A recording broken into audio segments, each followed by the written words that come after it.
You know, I don't know what the difference was. Like, it just was it's a poor, choppy. I think there was 30 face-offs in the first period. It just nothing got going, and I mean, it took a great goal by Mike Longo to get us going. But yeah, we started. It was a choppy game, and we just didn't get any flow going, and we're trying to play 4 lines, and so it was so many whistles. The guys just didn't get into a flow. They didn't get into a rhythm, and we have to take a bit of that responsibility to ourselves to deal with it. But I think that was the reason. And then we've got a little flow going. I think we played much better. Coach, your defensemen have been hurt to the point of almost asking for volunteers. But it seems like Mark has stepped up his play. Big time. Since that injury streak has started. Can you just talk a little bit about how? Yeah, the thing is we you know, after the first period, we talked about trying to get more pucks on net. I think he led our team. He was tied for a lead in shots. It was a big-time goal that you saw. I mean, a big-time goal, and he has a presence out there. He's been vocal. He's actually shown a lot of leadership for a young guy, and I give all the D credit. Like, they're all playing every second shift, but he seems to be able to find a way to make plays and make offense happen. I mean, pretty consistently now he's found a way to score a big goal.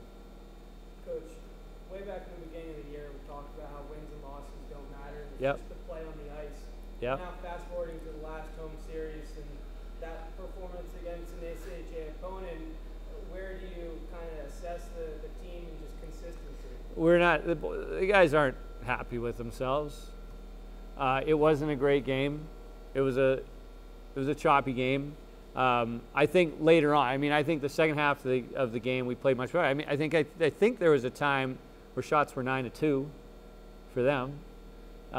So, you know, after that, I don't know what they finished up, 41-32. So I think we played a lot better in the second half for the last 2 periods, but they're not thrilled with themselves. After the first, I mean, to actually really answer your question, after the first, we didn't say a thing. We showed the objectives and the stats that we chart, and just gave it to them and asked them to figure it out, and I think they did. But so you're right. I mean, you're right. We don't look at wins and losses. We look at performance, and there's a lot of things that we weren't happy with today that we hope to play better tomorrow. I mean, it wasn't, you know, not salty in regards to their effort, but just in terms of trying to take a positive away from every game this year as they build towards next year with this mixed mosh of the schedule. It just seems like, again, they take a step back against an exhibition opponent. Yeah, I don't have. I had the same observation, but I don't have an answer. If we did, maybe we could figure out. We've tried different things, and you know, the positive though is that we did play much better after the first period. Not only in terms of goals scored and win the game, but we did play better with our objectives, way better. The first period we lost every one that we chart, and I don't think we lost another one after that. So there is a positive that we figured it out, but certainly our hope is that we play 3 strong periods tomorrow. You just said about not being important. How nice would it be to get a win tomorrow, given all the circumstances? There's a few reasons why it would be really nice. One, and probably most important, is the last game that this program plays at Greenberg, and this building has meant a lot to this program, and there's a lot of great memories. A few that I have, but many that many of the alumni that will be here have, and it is bittersweet. We're very excited about Pagula Ice Arena, but there's a lot of great memories here, and this building served our program very well. So in that sense, I think it's important. And in another sense, this is sort of the last chance that we have to prove that we can, you know, we're not going to get lulled into not being excited to play. And we talked about that a little bit, a couple times, about a mental toughness issue. Well, this is an opportunity for us to see if we've passed that test.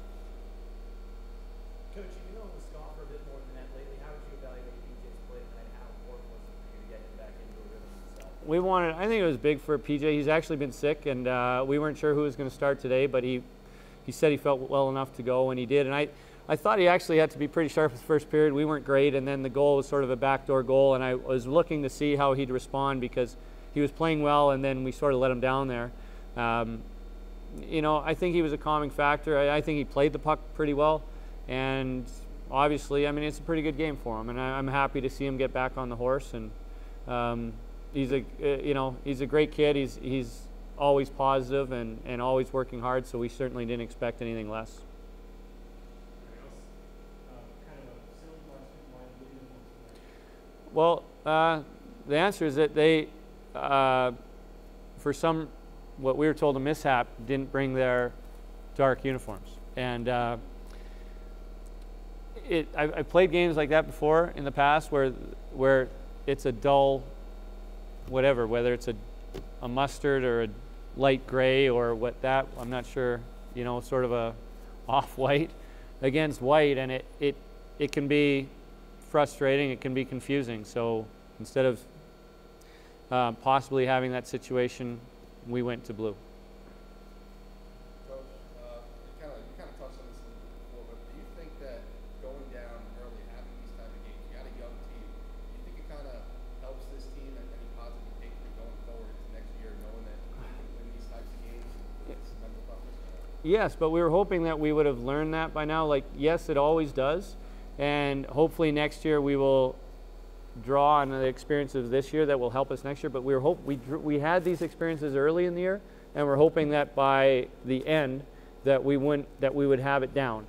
And so that's when, you know, when you say that the big reasons for tomorrow night is important in a number of ways, not only his last game, but that in terms of the coaching staff, I can tell you we are most curious about that. We would love to see a killer instinct right from the start. And a real hunger to play our game only, and a really good hockey game, and just win our objectives in all three periods. So that's what we'd like to see. I think you're right. I think regardless if we figure it out tomorrow, I'm sure optimistic that we will, but we will take, you know, we are young, and hopefully we'll build on those experiences for next year.